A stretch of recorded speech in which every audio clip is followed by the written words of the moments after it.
All right, Shalom. This is your brother Yuanathon. First and foremost, I want to give all praises to the Most High, Yahweh, Bahashim, Yahweh Shai, Bahashim, Rakak Wadash. I want to give double honors to the apostles and the elders of Great Millstone.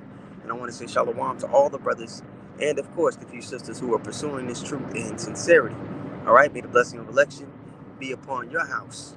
Now, the title of today's lesson is The Brotherhood is a Part of the Arsenal Against the Wicked. Yeah, being here in Dallas, um, first off, getting to meet Elder Manasseh Zakbar back when we first came together in the Pittsburgh camp has been a tremendous blessing in my life to see how to navigate the world, uh, to truly understand, intimate dynamics of what it means to be a man of the Lord and to judge righteous judgment, to have restraint, all these different things, and I'm still growing and I'm still privileged to be around men who I truly believe and know. I'm not going to say believe, I know that they're men of the Lord, right? So the first precept I want to get, just to kind of, round off the point of what I'm getting at. This is Leviticus 19 and 18. It says, "Thou shalt not avenge nor bear any grudge against the children of thy people, but thou shalt love thy neighbor as thyself. I am the Lord." Now, when you're among those who are rehearsing the righteous acts to the best of their ability, the privilege is that you know that these men, they operate in the same code of conduct that you've been given. They operate in righteousness.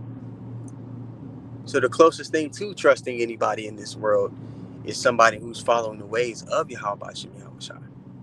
You can't trust, people who are, well, like it talks about in Romans 1. These people are given over to the mindset of the world. And if you're a friend of the world, like it says in James, you're at enmity with God. But in Romans 1, it starts to list off all these characteristics of people who take on, there's in Romans 1 is going into that the homosexual lifestyle. But there's still a lot of jakes that condone it. They may not partake in the act, but they condone that way of thinking. They think love is love. It's like, okay, well, as long as they don't come near me with it, I'm cool. I got gay friends. They're in that mindset. But at the bottom of Romans 1, it starts to list off all the characteristics of someone who's, in the vibration of this world. And when you read all those characteristics, that's not the kind of individual that you want to be around. So when you get around brothers, yeah, we're still pieces of work, but at the same time, it's the closest thing to a person on the earth that you could, you know, walk in the same direction with, right? Amos 3 and 3 can two walk together except they be agreed. Now, let's go back. Let me pull this up really quick. Psalms 133 and 1. Right? It's just basically the title of the lesson. Behold, how good and how pleasant it is for brethren to dwell together in unity. And part of that unity isn't just knowing that you're an Israelite. The unity is coming in the same understanding, the same doctrine, which is why you don't see Great Millstone just getting together with a whole bunch of different camps. I always make this point. I try to illustrate it. You can't take a little bit from that group and a little bit from this group and 15% from that group and another 30 from another group, and bam, now you got the whole truth. No, that's confusion. The Lord isn't the author of that. He's given a specific subset of men the full understanding that they need to receive salvation here on this side. Okay? That's what we mean when we say, hey, though, we have the 100% truth. The Lord has been given a particular group of men and those that believe, in the same likeness, the full understanding they need to receive salvation. That's it. All right? Now let's go to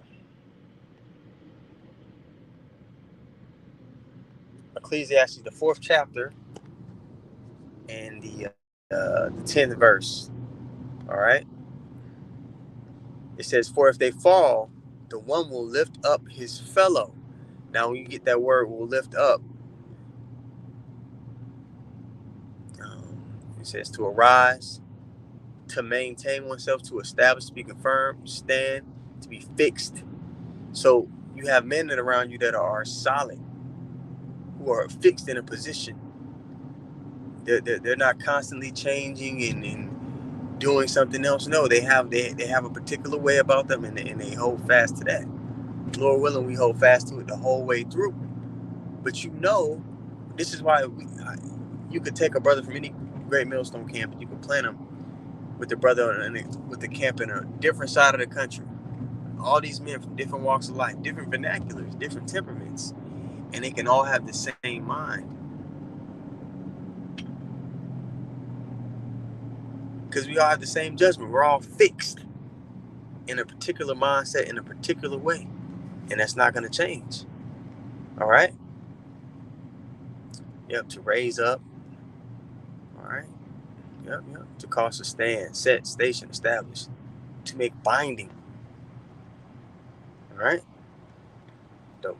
All right. Now it goes on to say in Ecclesiastes. Man, let me start up at verse 9. All right, two are better than one, because they have a good reward for their labor.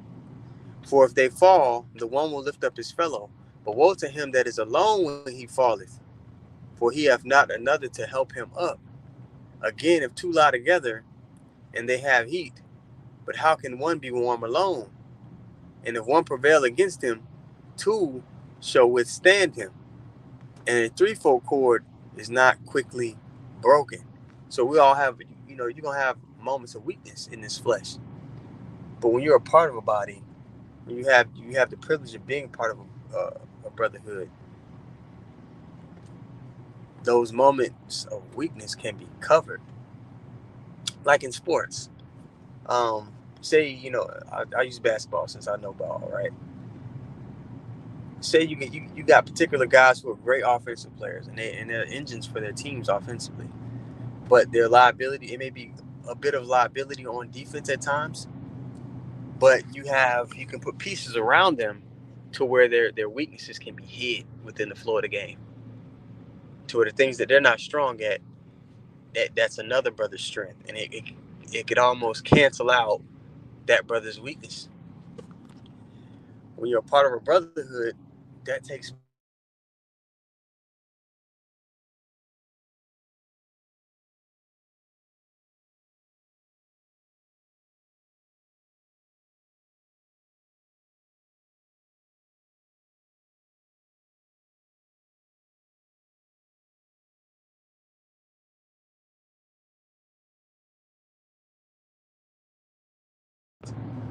Shalom Elder Huad, a weapon against the calamities that's coming upon the earth, because it's going to be a real tough time. You have brothers who know about, particular herbs, brothers that know how to, navigate being in the woods or in the wilderness. All these different things, all these different assets, everything you need is within the body. Brothers who could break down the Hebrew, brothers who, who know many different martial arts, if it do come to that. But the Lord he gonna take care of us on a carnal level as well. But every tool that you need, the body is like a Swiss Army knife. You see? So, this is just a quick lesson I want to do. Trying to see about getting myself a tire here. So just while I'm waiting, going around different places and seeing what's going on, figured I'd make this lesson while I'm out and about. So with that being said, man, Lord willing, the lesson was edifying. I want to give all praises once more to Yahweh, Bahashim, Yahweh Shai, Bahashim, Rakak Wadash. I want to give double honor